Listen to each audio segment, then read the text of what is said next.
Hey guys, it's me. Sorry that I had to be out of the office unexpectedly.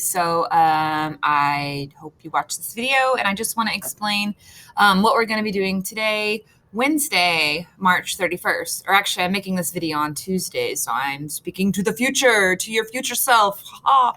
Okay, so here we go.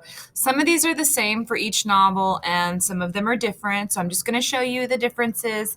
And I will be available by email. I'm having home repairs done. So if you need me, just shoot me an email, okay? And I should be able to respond to you because I am going to be working while I'm there. Okay, so our objectives haven't changed. These objectives are going to be the same the whole time we're in novel study.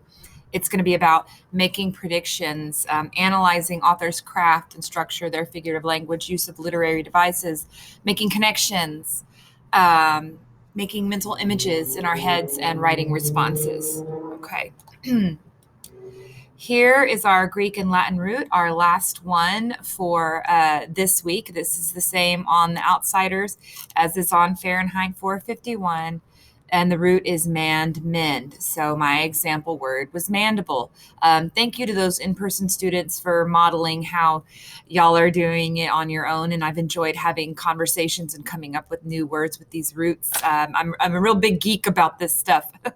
So think of different words that have mand or mend in it. Don't stress about whether or not you think it's the actual root or not, because guess what? By defining several of those words that you come up with, you will start to notice a pattern and be able to determine what the root mand, mend means. That's fun to say. You're going to use one of the words in a sentence. Let me move my head there. And then based on those definitions, what do you think it means? And that's when you check yourself, put the actual meaning in there, and then post an image that'll help you remember that definition. You can see that I've cleaned it up a lot from from the last week, and I hope that you like this. Okay. Our quick writes for everybody are the same.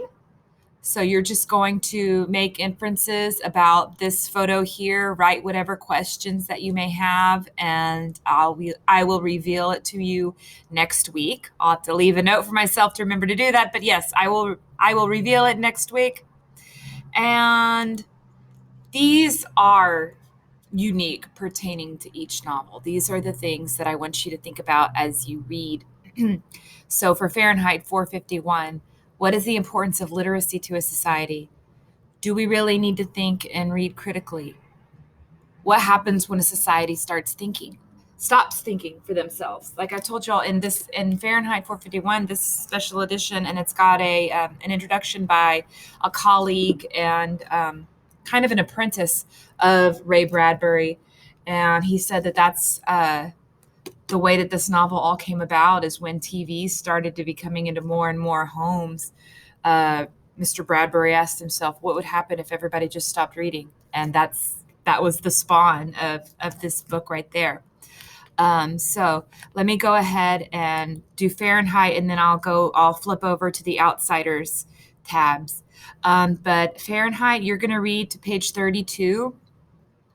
And I know it seems that the Outsiders crew is getting more projects right now, like the photo scavengers, and you're going to see another one on this video too that they're going to do. But y'all's are coming next week. I've built stuff into your slides for then. Okay.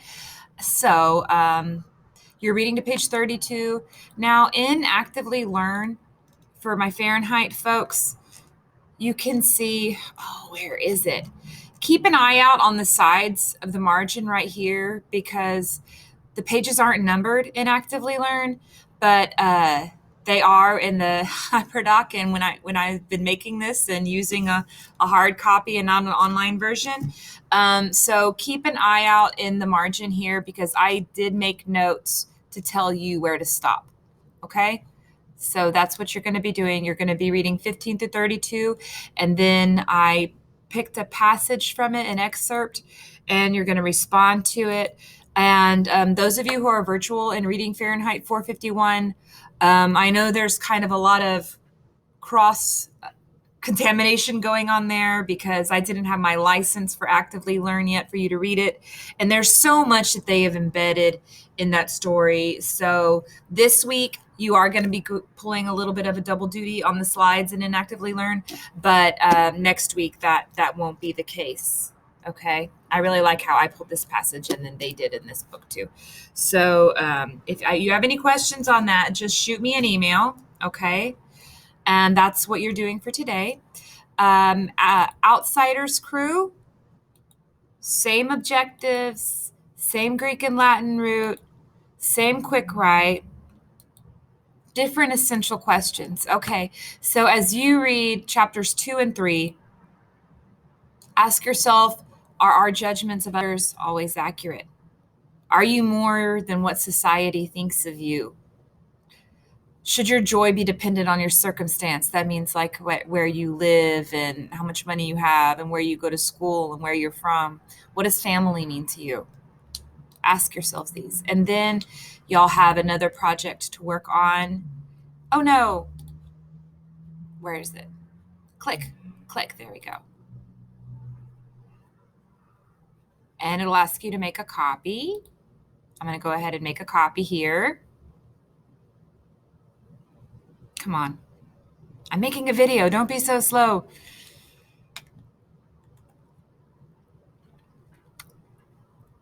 And here we are.